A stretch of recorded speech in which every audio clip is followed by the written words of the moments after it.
വിനായകൻ തകർത്തു. വിനായകൻ ചേട്ടന്റെ നമ്മളിതുവരെ കണ്ടിട്ടില്ലാത്തൊരു ഭയങ്കര മികച്ച കുഴപ്പമില്ല. ഒന്ന് വൺ ടൈം വാച്ചാണ്. ഫാമിലി മൂവിയാണ്. രണ്ടുപേരും പെർഫോമൻസിൽ രണ്ടുപേരും നന്നായിട്ടുണ്ട്. അതായത് വിനായകനും സുരാജും വളരെ നന്നായിട്ടുണ്ട്. ഒരു പക്ക സീരിയസ് സിനിമ. കോമഡി ഇന്റർവ്യൂവിലെ കോമഡിയാണ്. ഇന്റർവ്യൂ കഴിഞ്ഞ് പക്ക ചെറിയ സീരിയസ് ആണ് പടം. കുഴപ്പമില്ല, കാണാം കേട്ടോ. ഫസ്റ്റ് പടം. ക്യാരക്ടർ നല്ല രീതിയിൽ പ്ലേസ് ചെയ്തിട്ടുണ്ട്. സുരാജിന്റെ വിനായകന്റെ ഒരു അധികാരത്തിന്റെ പണത്തിന്റെ ഒക്കെ പുറകെ പോകുന്നൊരു കുടുംബത്തിന്റെ അങ്ങനെയൊക്കെയാണ് പറഞ്ഞു പോകുന്നത്. വൈരാഗ്യത്തിന്റെ ഒക്കെയാണ് പറഞ്ഞു പോകുന്നത്. ഒരു മേക്ക് ചെയ്ത് നിൽക്കുന്ന ഒരു ക്യാരക്ടറാണ്. അവരുടെ പെർഫോമൻസ് ഒക്കെ ബെറ്ററാണ്. വിനായകന്റെ പെർഫോമൻസ് ഒക്കെ അടിപൊളിയാണ്. സുരാജിന്റെയും വിനായകന്റെ പെർഫോമൻസ് ഒക്കെ അടിപൊളിയാണ്.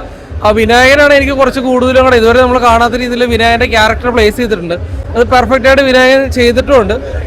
ഓഫ് കോഴ്സ് ഓപ്പോസിറ്റ് ഇരിക്കുന്ന സുരാജാണ്. ഇവർ തമ്മിലുള്ള പകയൊക്കെയാണ് പടം പറഞ്ഞു പോകുന്നത്. പിന്നെ സാം CS-ന്റെ ആണ് മ്യൂസിക്. അപ്പോൾ അത് മ്യൂസിക് അടിപൊളിയാണ്. മൂവി അടിപൊളിയായിരുന്നു. രണ്ടുപേരുടെയും ഒരു എന്താ പറയാ മത്സരിച്ചുള്ള അഭിനയം എന്ന് പറയാം. സ്റ്റോറി ഭയങ്കര എന്റർടൈൻ ആയിരുന്നു. ആൻഡ് കോമഡി ഫിലിമാണ്.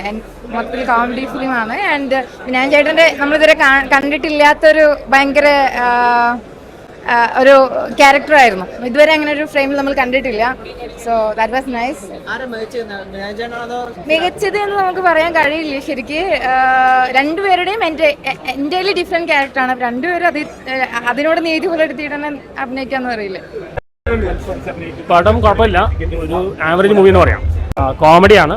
ചിലർക്ക് വർക്കൗട്ടായി, ചിലർക്ക് വർക്കൗട്ടായില്ല. വിനായകന്റെ പെർഫോമൻസ് നല്ലതാണ്. സുരാജും കുഴപ്പമില്ല. രണ്ടുപേരും തമ്മിൽ റിവെഞ്ചാണ് കാണിക്കുന്നത്.